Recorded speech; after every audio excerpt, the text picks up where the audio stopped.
2002ហ្នឹងខ្ញុំបានធ្វើជាបុគ្គលិកផ្នែកលោកគ្រឿងសំណល់ផ្នែកលក់ថ្នាំនៅផ្ទះបាទខ្ញុំធ្វើការបានប្រហែលជា2ឆ្នាំខ្ញុំបាននឹកឃើញខ្ញុំធ្វើជា sale ដល់ពេលហ្នឹងខ្ញុំនឹកឃើញថាខ្ញុំមានបទពិសោធន៍ផ្នែកលក់ហើយខ្ញុំក៏បានកាត់អង្វាន់ក្រុមហ៊ុនដើរបោះតាមផ្សារបាទរយៈពេលខ្ញុំបានបោះតាមផ្សារនេះរយៈពេល6ឆ្នាំបាទបន្ទាប់ពីធ្វើការលក់នឹង6ឆ្នាំមកខ្ញុំក៏បានរៀបការនៅឆ្នាំ2012បងបងបោះអីគេដែរតាមផ្សារយើងកាត់ដូចជាសាប៊ូកក់សក់ថ្នាំដុសធ្មេញបាទប្រភេទពួកប្រើប្រាស់ប្រចាំថ្ងៃបងបាទអូខេ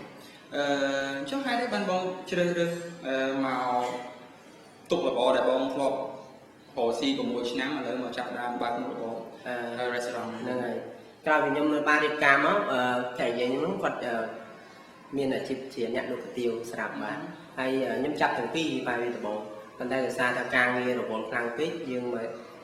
រៀបចំនៅហាងឲ្យបានល្អជាងមុនដោយសារថាខ្ញុំក៏ចូលចិត្តផ្នែកហ្នឹងដែរបាទអញ្ចឹងពេលដែលបងចាប់ដើម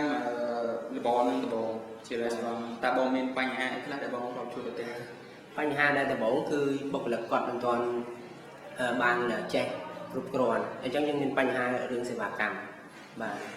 ហើយបន្ទាប់ពីមានបញ្ហារឿងសេវាកម្មមកយើងចាប់ផ្ដើមឧស្សាហ៍ប្រជុំ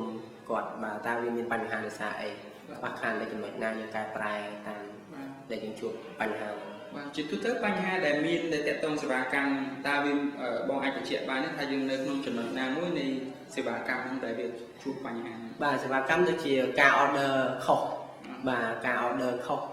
នឹងជាបញ្ហាដែលសារថាគាត់តែអ្នកខ្លះគាត់បានចូលធ្វើការកន្លែងខ្ញុំគឺគាត់មានបទពិសោធន៍បាទគាត់មានបទពិសោធន៍ពីមុនមកហ្នឹងហើយបាទអញ្ចឹងចំពោះអ្នកដែលអត់មានបទពិសោធន៍ពីមុនមកអញ្ចឹងតើបងមានវិធានការអីគេដែលអាចធ្វើឲ្យគាត់មានលក្ខណៈងាយស្រួលធ្វើការយើងឧស្សាហ៍ train បាទឧស្សាហ៍ train ហើយនឹងសួរថាចំណុចដែលខ្វះខាតប្រចាំថ្ងៃដូចជាការ order ខុសហ្នឹងគឺមកពីមូលហេតុអីមកពីគាត់អត់ទាន់ស្គាល់មុខម្ហូបឬមកពីគាត់ភ័យឬយ៉ាងម៉េចបាទអញ្ចឹងតកតងបញ្ហាហ្នឹងខ្ញុំមានបញ្ហាផ្សេងទៀតដែលតកតងការលក់ឬក៏ការធ្វើព្រោះជាទូទៅយើងបើកហាងយើងត្រូវតែមានការលក់ការផ្សាយពាណិជ្ជកម្មការអីចឹងតើបងធ្វើម៉េចបានបងទីតាំងបងនៅខាងក្នុងតើបងត្រូវធ្វើម៉េចយុទ្ធសាស្ត្រយ៉ាងម៉េចបានលើមានមនុស្សខ្ញុំទី1ខ្ញុំថែមជូនកាហ្វេឬមកក៏តែជ្រក់ទឹកសេរ៉ូភេសជ្ជៈជូនគាត់រយៈពេល3ខែបាទខ្ញុំចុះទុន3ខែសម្រាប់ឲ្យគាត់ស្គាល់ពីទីតាំងកន្លែងខ្ញុំអូខេអញ្ចឹងត្រឡប់មកវិញថាតើព្រោះបងបើកចំនួនណាចំនួនគឺត្រឹមត្រូវទេដែលយើងត្រូវរកប្រាក់ចំណូលមិនចាយបាទតែចំពោះបងខ្ញុំគិតថាតើទន្ទឹមនឹងការរកប្រាក់ចំណូលហ្នឹងតើបងបានជួយសង្គមចំណុចណាខ្លះដែរបាទចំពោះបញ្ហាជួយសង្គមទី1នៅក្នុងហាងខ្ញុំនេះខ្ញុំបានពឹងពាក់ទៅលើពួកនិស្សិតក្រុមបងប្អូននិស្សិតហ្នឹងបានចំនួនប្រហែលជា18នាក់បាទទាំងចុងភៅទាំងនិស្សិតចំនួន18នាក់បាទជាបន្ទាប់ពីហ្នឹងតែបានជួយអីផ្សេងទៀតក្រៅពីផ្ដល់ការងារការផ្ដល់ការងារហ្នឹងទី1គឺបានផ្ដល់បទពិសោធន៍ជូនគាត់និងជួយគាត់ឲ្យមានការងារធ្វើដើម្បីសម្រួលបន្ទុកឪពុកម្ដាយគាត់ដែលគាត់បានមកពីជាខ្លះគាត់មកពីខេត្តមកពីអីហ្នឹងបាទចុះចំពោះអ្នកដែលបុគ្គលិកដែលគាត់នៅឆ្ងាយតែបងមានវិធានការយ៉ាងម៉េចដែលដូចថាការឲ្យគាត់ស្នាក់នៅហាងឬក៏មានវិធីសាស្ត្រយ៉ាងម៉េចដែរបច្ចុប្បន្នយើងអត់មានឲ្យស្នាក់នៅហាងទេបាទគឺស្នាក់នៅខាងក្រៅទាំងអស់គ្នាគ្រាន់ថាបច្ចុប្បន្នដោយសារថាការរកស៊ីរបស់ខ្ញុំនឹងវារីកចម្រើនទៅមុខទៅខ្ញុំក៏ជូនបាយគាត់2ពេលអាហារ2ពេលអញ្ចឹងសម្រួលដែលការរស់នៅខំប្រឹងរៀនសូត្ររយៈពេល4ឆ្នាំរបស់គាត់គឺស៊ូស្រាលបានច្រើនបាទតើតើឥឡូវខ្ញុំឃើញថាដាច់មែនតើ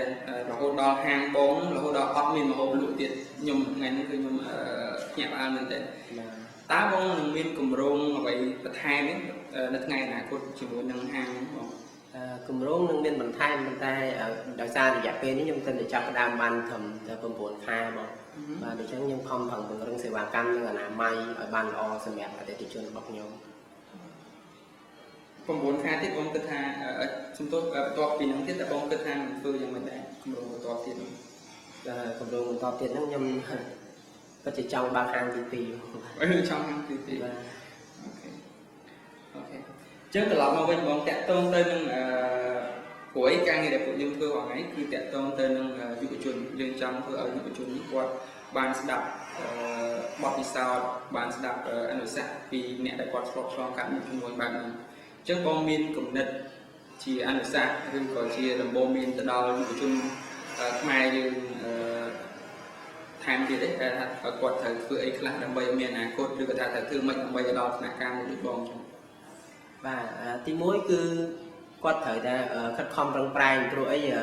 អ្នកកើតមកមិនទាន់មានបទពិសោធន៍គ្រប់គ្រាន់ទេបាទតើតែគាត់តស៊ូរយៈពេល1ឆ្នាំ2ឆ្នាំ3ឆ្នាំតើគាត់មានបទពិសោធន៍ហ្នឹងទៅគាត់អាចគាត់ធ្វើការធំបានបាទត្រូវតែខិតខំតស៊ូបាទបាទ